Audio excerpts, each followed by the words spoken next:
নমস্কার বন্ধুরা, অপুর রান্নাবাটি চ্যানেলে আপনাদের স্বাগতম। আজকে আমি নিয়ে এসে গেছি একটা সিম্পল রেসিপি, যেই রেসিপিটা খুব সহজেই বানানো যায় ও বা অত্যন্ত সুস্বাদুও হয়। গরম ভাতে দারুণ লাগবে বন্ধুরা। কি বানিয়ে নিয়েছি দেখে কি বুঝতে পারছেন? আচ্ছা, আমি জানিয়ে দিচ্ছি। এটা একটা কচি কুমড়োর ভর্তা। খুব সহজেই বানানো যায়। আমি বানিয়েছিলাম, তাই আপনাদের সঙ্গে রেসিপিটা শেয়ার করছি। কীভাবে বানিয়ে নিচ্ছেন আসুন দেখে নিন।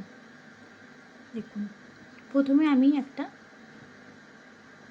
এই কচি কুমড়ো আর বলুন পাকা কুমড়ো খাওয়া বাচ্চাদের পক্ষে খুবই উপকার, আর কুমড়ো খাওয়াও খুব সবার জন্য প্রয়োজন।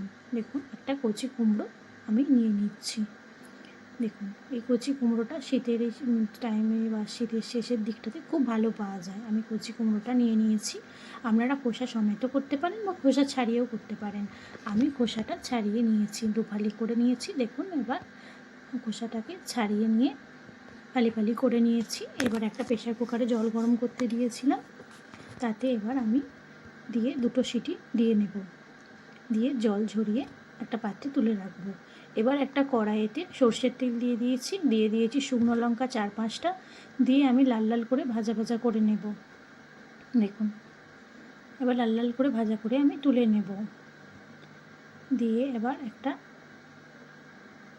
দিয়ে দেবো একটা পেঁয়াজ কুচানো অল্প একটু, আর রসুন দিয়ে দিচ্ছি 5-6 কোয়া, দিয়ে ভালো করে লাল লাল করে ভেজে নেব।